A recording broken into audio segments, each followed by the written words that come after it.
This is Deadline Studio at the Red Sea Film Festival. I'm Zach, one of the film reporters at Deadline, and I'm joined today by actor, director, producer, writer, Hakeem Jomah. Hakeem, it's great to talk to you today because obviously we're at Red Sea, we're in Saudi, and one of the things that's interesting about Red Sea and Saudi is that we always hear so much about the innovation and the support that, say, studios are getting or producers are getting from the kingdom, and we rarely get to hear from the people who are going to be sort of populating the films that are going to be made, which is the local actors. So I wondered if you could tell us a little bit about your background and how you got into the business. So academically, I'm a medical doctor, but then once the art scene started to sort of boom here in Saudi Arabia, I just decided that I wanted to jump ship and sort of be a part of the front line of what I'd like to call a Saudi cinematic identity, much like Hollywood, much like Egypt. They all have their sort of unique flair and flavor, and the youth sort of wanted to spearhead that in Saudi. And I guess the biggest excuse filmmakers had before was there wasn't enough money, but the government was like, that excuse doesn't fly, and they just started funding films. There are be it the Saudi Cultural Fund or Film Al-Ula, there are so many avenues with which to get your film sort of funded and made.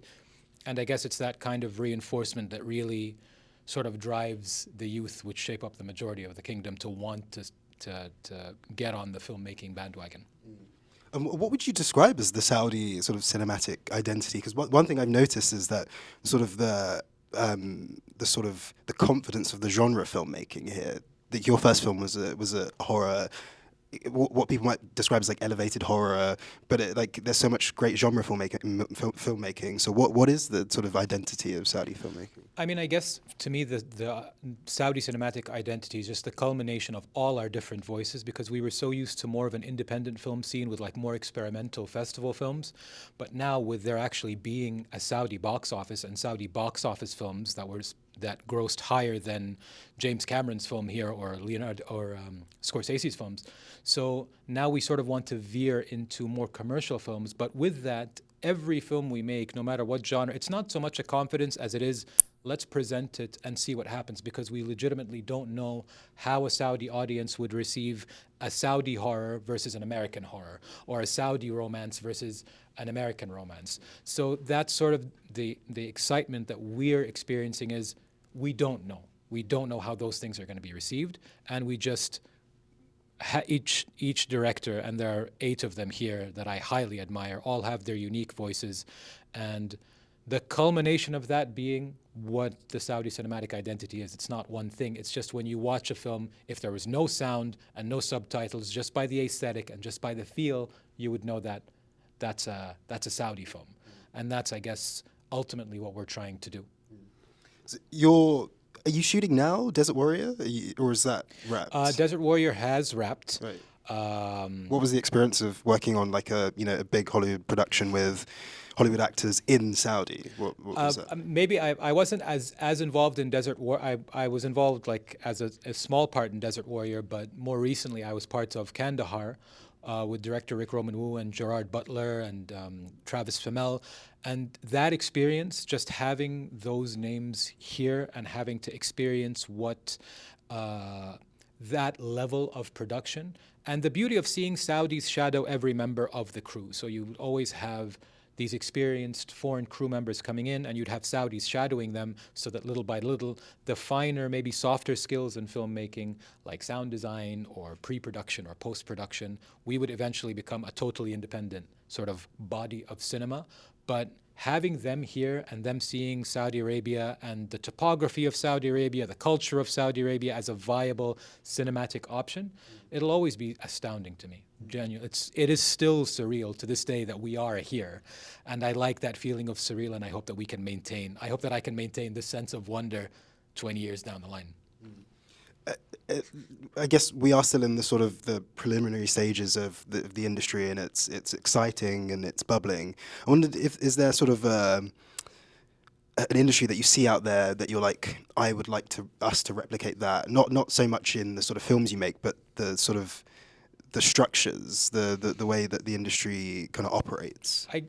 That would apply to almost every industry here that's relatively new territory here. So the ideal case scenario is that we would reach out to more established industries, and maybe their experience in some of the pitfalls that we have not yet experienced, that we can foresee and structure around those models and make our own.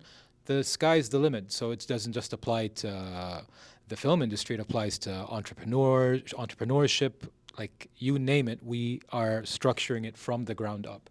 So there's no real single industry that I would say that's the one we want to replicate.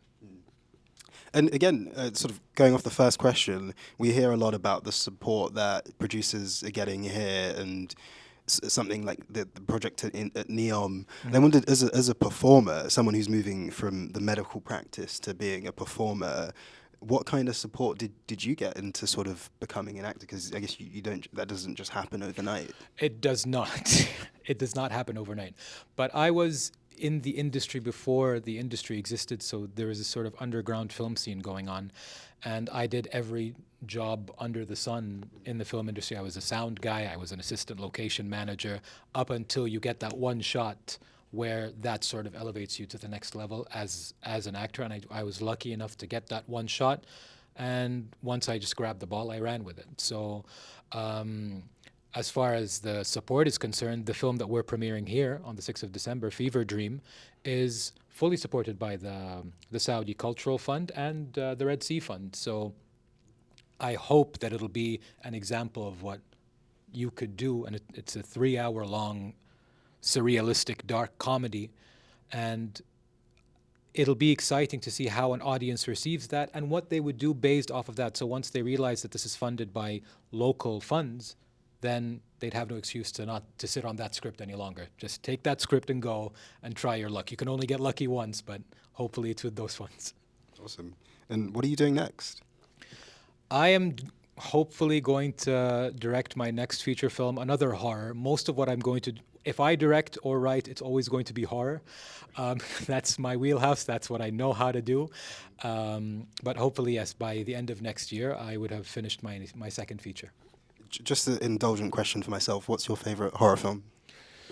Oh, how much time do you have? Okay, favorite horror film of all time would be a Korean horror film called A Tale of Two Sisters. That'll always be my favorite horror film. More recently, I could go on. Hereditary is probably the most mind-blowing horror film I've seen in the last I don't know how many years. I agree. I almost walked out of that film. It was, yeah. It's ridiculously oppressive. Like that atmosphere, I don't get scared easily, and this made me feel legit suffocated. But I love that feeling. I love the feeling of, do I want to walk out of this theater? But then no, I braved through it, and it was completely worth it.